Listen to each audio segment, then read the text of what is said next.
kaba nifanisha kubikorera ku buhinga bwa none. Ndaramukije abakunzi b'isamirizi kaba nimbonesha kure y'ivyiza vy'u Burundi. Ndabahaye ikaze mu kiganiro cacu, ikiganiro cyo muri aka gatondo cingo n'imiryango. Hindura uhinduke wubake urugo rw'ubwiza. Tuza gufata umwanya mwiza wo gusenga dusengera imiryango. Abari ku radio ni kuri 92 n'ibice bitandatu. Abari kuri Facebook nabo mudukurikirana ikibiriraho, mubane natwe, amakomantere yanyu kuvyumva uheza giwivuge. Mugabo imbere yuko mbandanye ikintu cyose, ndi kumwe n'umutumire, ndi kumwe n'umushitsi yashimye kwifatanya natwe mu mwanya w'amasengesho yo gusengera imiryango mu bice bitandukanye. Reka ndamwe akanya nawe abaramutse kandi yidondore. Karibu cyane. Murakoze cyane. Nanje ku mazina yanje nitwa Kamonge Marie-Reine, nk'abasanzwe ndumukozi w'Imana. Ego nkaba mboneyeho akaryo ko kuramutsa abakunzi bisamirizi n'imbonesha kure y'ivyiza by'u Burundi. Urakoze cyane, turaguhaye ikaze ubane natwe Murakoze muri iki kiganiro, kandi twizera yuko Imana iza gukora ibitangaza bikomeye biciye muri mwebwe, kandi twizera yuko Imana iza kubana natwe. Ugume hafi y'akaradio kawe, ugume hafi. Nimba uri kuri Facebook, ukaba uri kure, ukaba uri mu mahanga, ugume hafi. Leo uyu munsi twashaka tuvugane, dusenge mu buryo bwimbitse, dusengera imiryango. Bantu b'Imana, nagomba ndamenyeshe yuko umuryango nico kintu ca mbere Imana yatanguye kurema ku isi. Hanyuma Satani nawe mu guhonya isi yatanguriye nyene mu muryango. Ni ikintu gihambaye gufata umuryango wawe ukawushira imbere y'Imana. Paulo yanditse abandike abanyefeso ngo nico gituma ngo mfukamira Data wa twese, ngo uwo imiryango yose ngo yo mwijuru niyo mwisi yitirirwa. Nta muntu n'umwe yitirirwa umuryango n'umwe. Urya muryango wawe siwo wewe witirirwa, muga witirirwa Imana. Niyo mpamvu wewe ukwiye kumenya yuko igihe cyose ukwiye kwamufata umwanya wo gufata umuryango wawe ukawushikiriza Imana nyenewo. Nk'uko ku kazi kawe wamushikiriza raporo umukoresha wawe nyenakazi, niko n'igihe cyose ukwiye kuba muri imbere y'Imana ushikiriza umuryango wawe Imana nyenewo. Imana niyo nyene imiryango, umuryango si uwawe. Paulo yabivuze neza ngo uwo imiryango yose yo mu isi niyo mu ijuru yitirirwa. Kuko uhoraho, umwanditsi wa Zaburi yanditse avuga ngo uhoraho ngo iyo atari we yubaka urugo, ngo abubatsi bose bokubakira ubusa. Mugana gomba ndakumenyeshe yuko ivyo wokora byose uhoraho atarimwo bizorangira bisenyutse, ariko ivyo wokora byose ushize uhoraho imbere mu muryango wawe, ibintu byose bizogenda neza. Mbe mwari muzi impamvu Satani atera cyane imiryango? Satani nta muryango yashinze aho atandukaniye na Kristo. Kristo afise umuryango. Umuryango nuko Kristo ari we mutwe, hama ishengero rikaba umubiri wiwe. Satani mu yandi majambo ni umusiri batera imyaka yose. Niyo mpamvu ni abantu bariko bategura ubugeni bashikirwa n'ibibazo byinshi kugira ngo bikunde mwebwe mubivemwo. Ariko kuko umuryango atari umuntu, umuryango ari uw'Imana, nagomba ndakumenyeshe yuko naho Satani yohaguruka gute ntazopfa ahagaritse igikorwa Imana yatanguje muri mwebwe. Niyo mpamvu tugomba gusega, dusenya, dusenyura ikintu cyose kitava ku Mana.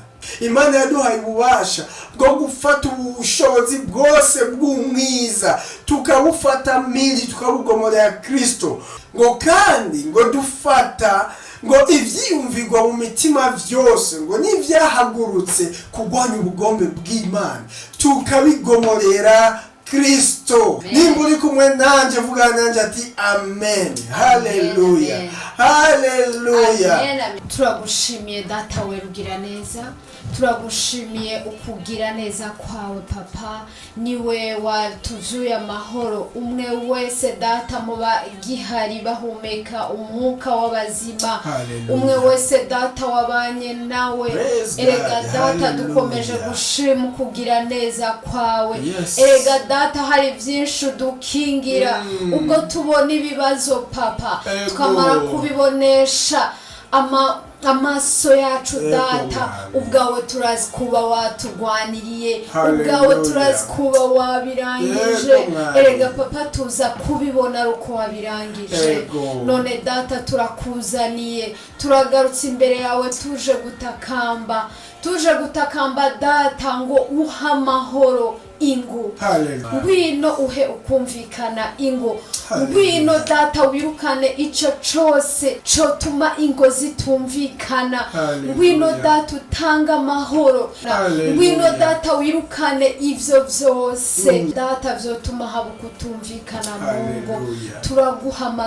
Turahamagaye amaraso yawe data, amaraso yawe y'agaciro yezi ngo data utanga ukumvikana data. Turahamagaye kandi wirukane impemu mbi y'ubukene data. Erega data ni impemu mbi y'ubukene ituma haba kutumvikana mu ngo. Impemu mbi y'ubukene ituma haba kutumvikana mu ngo. Ngwino data ugwiza amafinanse mu ngo kugira data satani yoye kuronka aho aca mu bubakanye. Ngwino data ukwihangana abubakanye bumvikane, ico batumvikanye data ubaho kwihangana, baje ku mavi basenge kuko ari byinshi cane satana acamo kugira ngo habe kutumvika. Ijambo ryawe data riratubwira ko neza ngo ni wewe mahoro yacu, ngo kuko yahinduye ya macakubiri kuba kimwe, ahomvoye ca gisika co hagati cadutandukanya. Uyu munsi ndahagurutse mvuga mu ngo ngo nanje ndahomvoye igisika cari hagati y'ukutumvikana. Ico gisika icari co cose ndagicagaguye mw'izina rya Yesu, mw'izina rya Yesu.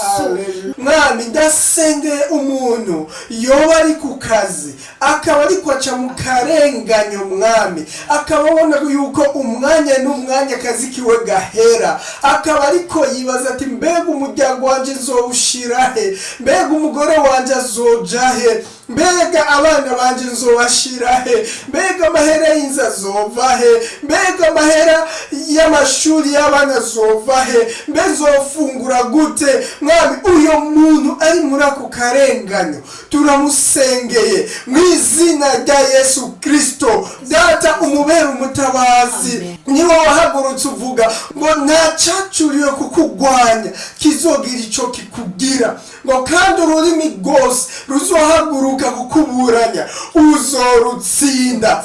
Uyo muntu wese abifuriza inabi data bimugaruke ko bigwiriye. Haleluya, haleluya. Kuko niyo wavuze ati uzobifuriza inabi uzobavuma najewe nzomuvuma. Data uyo muntu ariko yiruka inyuma y'umugororotsi wawe data burana nawe, gwana nawe, niwemere ko umugororotsi wawe atemba. Ndazi yuko mwami ico we washinze nta n'umwe yogishingura. Data ndasengeye abantu bari mu bihe by'ubukene bamaze igihe atakazi bafise data bari kubaca mu bihe bigoye, ariko uyu mwanya nyene mwami dashizeho itegeko yuko uyo muntu bunyene imiryango yuguruke. Data turuguruye imiryango yose satani yugaye kubw'imiryango ikintu cyose wowe utashinze mu muryango data kiveho, hanyuma imiryango yuguruke data mu izina rya Yesu Kristo, ngo uwo imiryango yose yo ku isi yitirirwa. Niho data duhagaze imbere yawe twatura yuko uyo muntu data aronka ubuzima, uyo muntu aronka akazi, uyo muntu umwana aronka ikimubeshaho. Ndasengeye n'abo bantu mwami bariko babura amahera yo kuriha inzu babamwo, ariko data wewe uhaguruke mwami ubabere umutabazi, nuko wazigamiye Daniyeli mugobo gw'intambwe, nuko wazigamye mwami Meshaka, Shadraka na Abedinego mu itanure ry'umuriro. Data abari kuzigama uyo muntu data yaburaniwe, yabuze hakura amahera y'inzu, ariko wewe mwami umubere mwami gitutu, umubere ubwugamo, umubere ibyizigiro, umucira inzira hatari inzira. Wewe nimba washoboye gutandukanya ikiyaga gitukura, ndizera yuko umuntu wese ariko aca muri ibyo bihe ushoboye guca inzira hatari inzira. Niyo mpamvu mwami uyu munsi ndavyatura ndavyizeye yuko wewe ntunanigwa, wewe ntunanigwa mwami. Ivyo usambuye birasambuka, ivyo wubatse biraguma, kandi mwami ico wemeye n'ahata muntu n'umwe yo gushigikira conyene kiricira inzira mwami. Ngo uri vyizigiro vy'abakwizeye mwami, ngo ntawakwizeye azotegwa n'isoni, ntawakwizeye mwami azomaramara. Ngo abagororotse ngo bameze nk'umusozi Siyoni, ngo abo ngo ntibashobora kunyiganyiga mwami. Turagushimiye mwami yuko ubikoze. None data uyu munsi turongeye kandi kukwereka ingo data zitararonka uruvyaro, ngo ngwino data ongere ubiyereke, ngo ngwino data ubaha umunezero. Werega data umunezero uruta ibindi mu ngo nukubahezagiza uruvyaro, ntakiruta uruvyaro mu rugo. Ngwino data ingo zose zitararonka uruvyaro, ingo zose data izari mu marira, izari mu maganya, izari mu myiheburo, mu myidodombo papa, kuko batevye guhabwa uruvyaro. Ngwino data ubiyereke, ngwino data nabo ku kwezi bahagurukane amashimwe, maze data aho satani yarazi ko yabirangirije yongera atetegwe data. Turizeye papa kugiye kubikora, ngo rega data ngo dusenga muri bike ariko ukatwishurira muri vyinshi. Urakoze data.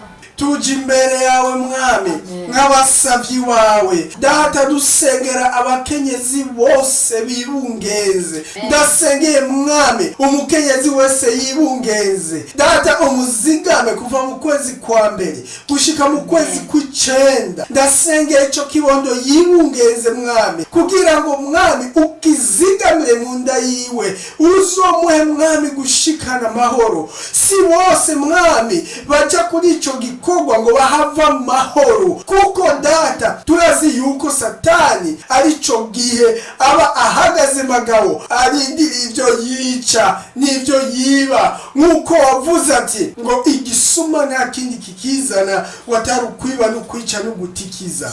Ngo ariko wewe waje ngo abantu baronke ubugingo kandi baburonke busagutse. Niyo mpamvu uyu mwanya mwami dusengeye uyu mukenyezi wese yibungeze, ateke ico kibondo azoshikana mahoro, kandi mwami nawe nyene ubuzima bwiwe buzigamwe n'abamarayika. Murajya amezi 9 abadayimoni baba bariko barakinda, baba bariko bariyerekana bifuza yuko inda yawe yokoroka, ariko uyu munsi duhagaritse ububasha n'ubushobozi bwose bw'umugwanyizi bushoboye kuza gutera imbanyi y'umukenyezi n'umwe. Data turasengeye n'abakenyezi bose mwami bumva babwiwe amajambo y'icavutu mwami n'abaganga, umuganga agasanga yakubwiye ijambo rikaguca ivutu, ariko uyu munsi ndatura nizera nisunze ivyo muganga yakubwiye,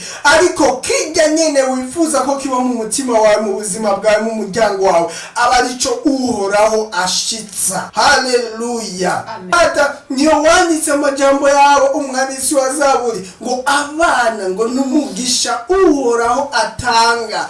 Data, uyo mugisha dusengera yuko umuntu wese yakumenye data ubu mugabane wiwe. Nagomba sengera umuntu wese ndamumenyesha ati burya uruvyaro n'umugabane wawe. Nimba utarabibona uyu munsi, nimba utarabibona ejo, mugabo ntuti vyizigiro, kuko na Sara yarose umwana wiwe ku myaka 90. Isezerano ry'Imana rishobora guteba ariko nirihera, nirimagwa n'imyaka myinshi, nirimagwa nuko wihebuye n'uruvugo rw'abantu, nirimagwa n'ibihe umaze mu kigeragezo, ariko Imana guteramiye ijambo ryayo kugira ngo rishitse. Burya Imana yaguhaye urugo iriteguye no kuguha ibibondo. Turasengeye impwemu y'ukurambana ibe mu miryango. Haleluya.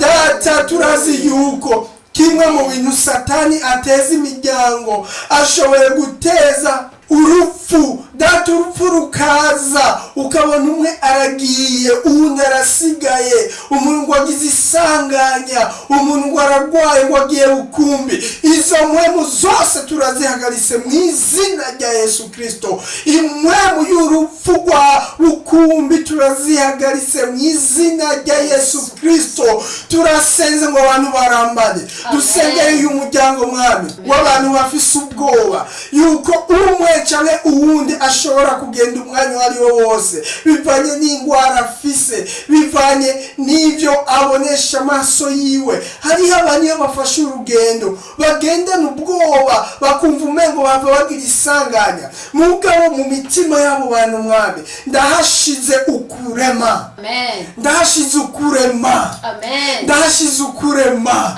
Nibareme bamenye yuko mwami wewe uteramiye urugo rwawe uzobazigama, uzobaha abuzukuru n'abuzukuruza. Data, bazobona uruvyaro rwabo rugeze kure. Niyo wavuze ati ngo muri ico gihe ngo nta muntu azokenyuka ngo adashikanye imyaka 100. Niyo mpamvu uyu munsi dusengeye kurambana, dusengeye kuramba mu miryango, kuko iyo abavyeyi baramvye data hariho umunezero. Haleluya. Abafise ubwoba bw'urupfu uyu munsi ndatuye nizeye muzorambana. Nagomba nakumenyesha yuko wowe uri kuranyumviriza ico uhoraho yamatanije ngo nta kintu na kimwe gishobora kubatandukanya. Urupfu ruzoza kandi ruzobahunga, ingwara izoza kandi izobahunga. Abantu bazovyivangamo kugira ngo mutandukane, ariko vyose nta na kimwe bizokunda. Ariko uyu munsi ndatuye impwemu y'ubwoba bwo kutarambana n'uwo mwubakanye, ndayirukanye mu izina rya Yesu Kristo, mu izina rya Yesu Kristo. Uyu munsi wakira kurambana n'uwo mwubakanye, umenye ati uwo twubakanye ntahari kwaraja. Ntahari kwaraja. Nimba wibaza ngo ingwara yo mugutwara ntahari kwaraja, nimba wibaza ngo urupfu rwo mugutwara ntahari kwaraja. Muri kumwe imyaka yose, kuko simwe mwihuje n'uhoraho yabahuje, n'uhoraho se w'imiryango yose yabahuje. Ntahari kwaraja.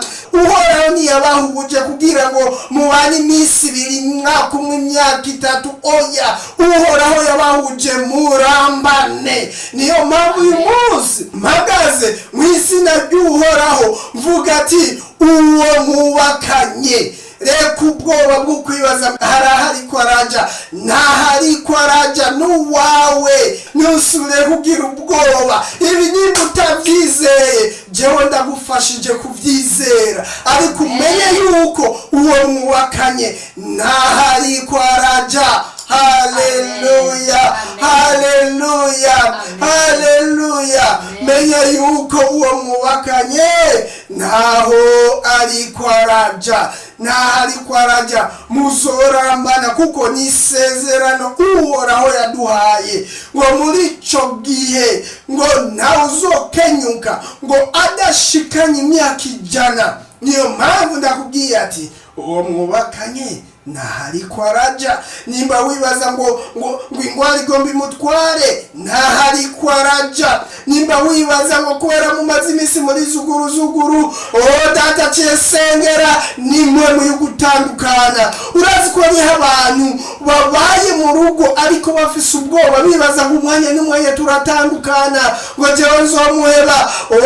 rebrosikatabaye kabradebo subradedede. jewe ndizera yuko uhoraho ashoboye kurinda ivyumviro byose biducamo, yuko mu gihe bitava iwe bigashobora kugenda tagaruka nimwe bigize. data ndahagaritse impwemu ya divorce mu izina rya Yesu Kristo, impwemu yo gutandukana mu izina rya Yesu Kristo. impwemu yo gutandukana ndayihagaritse uyu mwanya. nimba wowe uri kurimvura gutandukanya n'uwo mwubakanye, nagomba ndakumenyesha yuko ndayihagaritse. uyo mwubakanye nahazoja, naho uzomushirana, naho uzomusigirana, naho uzomuhungira. wewe uriki wibaza yuko ufise ububasha gusumba uhoraho. nimba hariho umuntu yibaza yuko ashobora gutandukanya wubakanye, ndamusuhuje kuko wowe batandukanye niwe wabahuje. wowe batandukanye niwe wabafatanije kuko atari we wafatanije, uhoraho yabafatanije. ateramiye urugo rwabo, wewe nta bubasha ubifiseko.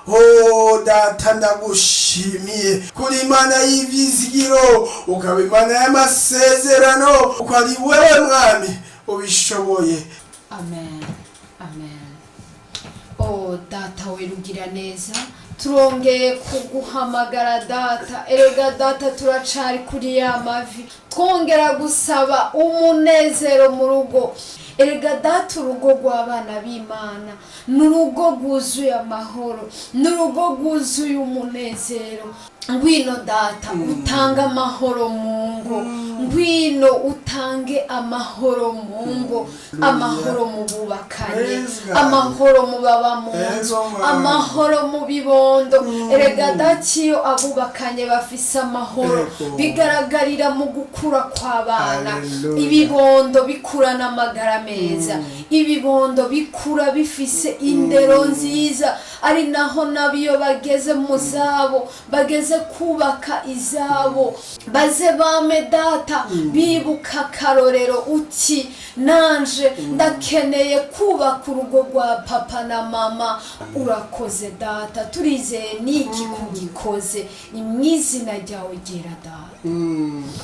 Haleluya. Amen. Haleluya. Amen. uyu mwanya data ndarambitse ibiganza ku bantu bose bariko bategura ubugeni. Amen. data turazi neza yuko kimwe mu bintu bituma Satana ashangashigwa abona yuko hari abamucitse ni ukubona abantu bafise umugambi wo gushinga urugo rwabo. ubabere inyishu mwami, ubabere inkinzo mwami. ndazi yuko hari abantu baca mu bibazo by'amafaranga bakabona yuko ubutunzi bwabaheranye. ndasenze mwami abo bantu bariko bategura ubugeni, ubabere Imana itabura uko ibigenza. ubatabare mwami, ubacira inzira, uhagurutse imitima y'abantu batazi bataziga, bahaguruke kubw'urubanza rwabo mwami. amafaranga aboneke, uburyo buboneke mwami. ndasenge abariko baca mu bibazo by'imiryango data, imiryango ni myiza uba waraduhaye, ariko ari igihe imiryango ishobora kuba intambamye. uyu mukobwa nitwamushimye, uyu muhungu nitwamushimye, ava mu bwoko kanaka, natwe tukava mu bwoko kanaka. iwabo barakenye, natwe turatunze.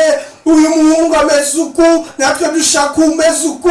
ariko uyu munsi ndasenze mwami, ubushobozi bwawe burengera ubushobozi bw'imiryango, barushikemwe amahoro mu izina rya Yesu Kristo. kuko urugo n'ugwa babiri, uwa gatatu ni wewe wenyene, abandi bose bashoboye kuduterera ivyiyumviro, bashoboye kutubwira ico babivugako, ariko ingingo ya mbere ifata abo bantu wamatanije mwami, ifata kandi wewe mwami wamatanije. Niyo mpamvu uyu munsi sengera abo bantu mwami, ubabere inyishu, ubabere umuzigamye, ubaremeshe mwami, ubakomeze. Hallelujah. Amen. Ubakomeze. Amen. Hallelujah. Amen. Ubakomeze mwami. Amen. Ubakomeze. Amen. Ubakomeze mwami. Amen. Ndasengeye mwami ngo ubarinde, ubarindire amagara yabo, ubarinde amasanganya, kuko satani aca hariho hose ngo bikunda abantu ntibubakane, ariko nawe nk'uhoraho ukora ibishoboka byose kugira ngo abantu bubakane, ngo abakwizigiye ngo abo bameze nk'umusozi Siyoni. Niyo mpamvu uyu munsi imiryango yose mwami bamenye yuko wewe ari wewe uteramiye urugo, kandi urugo uteramiye mwami nk'uko wateramiye mwami urugo rwa Aburahamu na Sara ukabazigama gushika mu zabukuru, niko mwami dusenze ngo abantu bawe n'imiryango yawe uyizigame mwami. Ndazi yuko abana tuvyara data hari igihe satani abakorerako, mugadusengeye imiryango yawe ngo ivyare abakozi bawe mwami. Abana b'uruvyaro rwacu bose tubashize mu biganza byawe mwami, abari wowe uzobazigama, abari wowe uzobateramira, abari wowe mwami uzobakuza, uzobaha ubwenge bukwiye mwami. Turasengeye abana mwami batariko baronka amanota meza mwami, ubahe ubwenge, baronka ubwenge bwo gukomeza urugendo mwami, baronka ubwenge mwami bwo gukora igikorwa cawe. Ndagushimiye papa, kuko wewe uri Imana itabesha, uri Imana ibyo uvuze urabishitsa. Niyo mpamvu iyo tugutumbereye mwami turizera mu mitima yacu yuko wewe ari wewe ushoboye kubishitsa. Abantu botwemerera ibintu cyangwa bakavuga amasezerano niba yashitse, ariko wewe uvuze mwami urashitsa, kandi utegetse mwami bigakomera. Imiryango iri kwitegura ingendo mwami yose turabasengeye ngo bigende neza, abariko bahura n'intambamyi zitandukanye data ubane nabo, uzobashikana amahoro mwami, kugira ngo mwami ivyo bifuza bigende neza mwami. Uzigame mwami abantu bawe bagira amagara meza. Turagushimiye papa kuko ari wowe vyizigiro, ari wowe mwami ubuzima bwacu, ari wowe twizeye mwami, ari wowe mwami ushoboye gukora ikirushirije ngaho, ngo amahoro ngo arutwe uko yomenywa n'umuntu wese ashibamire imiryango yawe papa. Turasengeye n'umusore mwami yifuza kubaka, inkumi yifuza kubaka, mugabo ikaba itarabona uwo bazokubakana. Uyu munsi mwami ndasengeye amaso y'inkumi n'abasore ahumuke, umuntu wese abone uwo bakwiye kubakana. Hari impwemu y'uruhuni yagiye ku basore n'inkumi, bigatuma umusore akanura mugabo ntabone, bigatuma inkumi ikanura mugabo ntibone. Ariko uyu munsi mwami duhagaze imbere yawe dusenga kugira ngo umusore wese abone umukobwa bakwiranye, inkumi yose ibone umusore bakwiranye, kuko ni wowe ushobora guhumura amaso y'abagwaye uruhuni mwami, nk'uko Elisa yahumuye amaso ya Gehazi igihe Gehazi yibaza ngo ndabona, mugabo ivyo yabona byari bitandukanye n'ivy'Imana ishaka kwabona. Gehazi yabona abaje kubica, kuko ingabo z'Abafilisitiya zari zibakikuje ari nyinshi, bituma Gehazi umusuku wa Elisa abona ati yo turapfuye, ati musavye uhoraho wabonye ingabo zidukikuje zije kuduhonya. Mugabo Elisa kuko yakanura kandi akabona, ngo Elisa ngo cabwira Gehazi ati Gehazi wowe ivyo uriko urabona si sivyo jewe ndiko ndabona, wowe uri kubona ibiguca ivutu, ariko jewe ndiko mbona abari ku ruhande rwanje. Aca mubwira ijambo nkunda cyane ati abo ubona ngo ni bake cyane, ngo reka Imana iguhumura amaso ngo ubone abari ku ruhande rwacu ingene bangana, ngo uhoraho ngo acahumura amaso ya Gehazi. Haleluya. Ngo Gehazi ngo acabona ingabo z'uhoraho zibakikuje ziri ku ruhande rwabo, ngo abona ngo n'ingabo ngo zifise ibikoresho bicira umuriro gusa za kurubeya. ngo Gehazi acabona kurema mu mutima wiwe. Haleluya. Uyu munsi rero mwami ndasengeye umusore wese umuhumura amaso abone ibimutera intege gusumba kubona ibimuca ivutu. Ndasengeye inkumi yose ngo ibone umuhungu azamutera intege gusumba abamuciye ivutu. Ndasenze mwami ngo data ubahumura amaso bamere nka Gehazi, umwe wese abone ivyo uhoraho yashize mu ruhande rwiwe. Tureke kuraba ivyagiye ku bandi, muga turabe ivyo uhoraho yashize mu ruhande rwacu.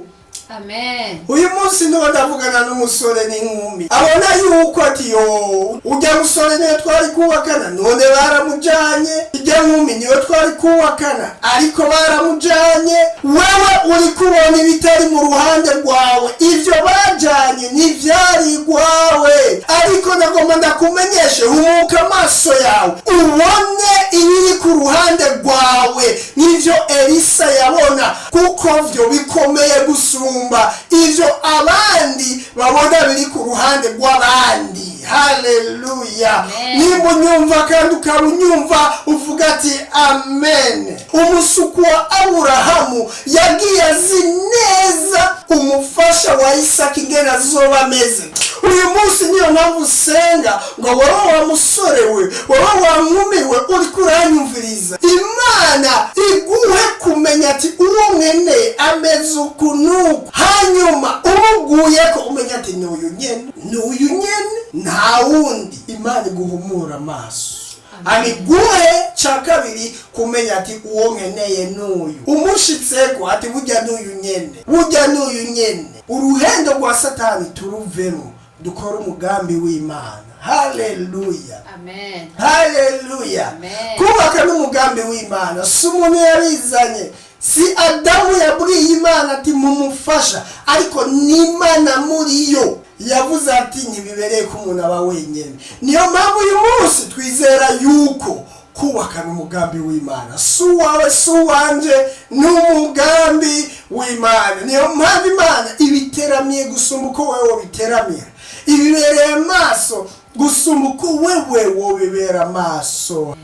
Tugeze ku musozo w'ikiganiro cacu, twari tugifise byinshi byo kuvugana namwe, ariko muzogumane natwe mukomeze kumviriza ikiganiro c'ingo n'imiryango. Hindura uhinduke wubake, mushikirizwa iminsi yose ya gatandatu kuva isaha 1 gushika isaha 2. Haleluya. Mushikirizwa n'isamirizi y'ivyiza vy'Uburundi, isamirana kuri 92.6, mukaba mugishikirizwa na PapaBienaimé-PapaDesCouples, Amis de famille, inshuti y'imiryango. Nta yindi inshuti y'imiryango muzobona nka PapaBienaimé, inshuti y'imiryango. Twagomba tubashimire mwese mwabanye natwe mu mwanya mwiza w'amasengesho, mu mwanya wo kumviriza ico uhoraho ariko avugana namwe, ico abifuza. Ego PapaBienaimé, nanje ndabashimiye cyane kubwo muhamagara Imana yabateretsemo. Ikintu nagomba kugusaba kwisabira ingo, ndashaka gusaba ntibazohore bakora aka kantu, ariko ndazi ko abenshi bagakora. Tugire ugusezerana, umugabo agiye ku kazi, nimba umudamu atakaza afise asigara mu rugo, umugabo avyutse agiye ku kazi afata ukuboko ahezagira umugabo wiwe amusengere, kuko muri iri barabara hari byinshi bahura nabyo, hari byinshi muri iri barabara, hari ibintu byinshi, hari imitego Satani atega umuhezagira. Ntukemere ko umugabo wawe mukenyezi wese aho uri hose, ntukemere ko umugabo wawe asohoka agiye ku kazi utamuhezagiye. Muhezagira gisohoka usigarura musengera. Nawe mupapa ugiye ku kazi, hezagira umudamu wawe mu vyasigaye mu byose, usiguhezagiye n'ibibondo vyawe. Murakoze cyane. Turashimiye umutumire wacu yashoboye kwifatanya natwe muri iki kiganiro. Twagomba tugushimire Madame Kamonge Marie Reine, umukozi w'Imana. Turibaza yuko mundi munsi twashaka kubatumira yuko muzotwitaba. Ego, ndahari. Murakoze cyane. Hanyuma turashimiye umuntu wese yateze amatwi iki kiganiro. Icyo twizera nuko amasengesho twagiriye ngaha burya afise icyo yahinduye mu buzima bw'umuryango wawe, afise icyo yakoze. Rero nagomba ndabasabe kubandanya mwumviriza ibiganiro by'isamirizi ikaba n'imbonesha kure y'ibyiza by'u Burundi. Tugejeje ngaha mugabo ntiduhejeje, tuzobandanya. Mu buhinga bw'ivyuma twari kumwe na Nathan, we yashoboye gufasha ko amajwi n'amasanamu abashikira neza. Uwifuza amasengesho, ufise icyo avuga, ushaka ufise icyo aganira natwe, yotwandikira kuri izi nimero 61 542 107 61 542 107.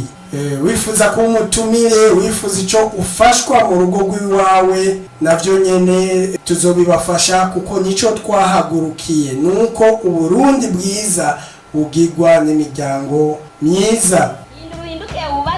Hinduruhinduke ubake. Majije gukurikirana ikiganiro cy'ingo n'imiryango, ariko mushikirizwa na PapaBienaimé, inshuti y'imiryango, biciye ku samirizi byiza by'u Burundi, ikaba n'imbonesha kure ikorera ku buhinga bwa none.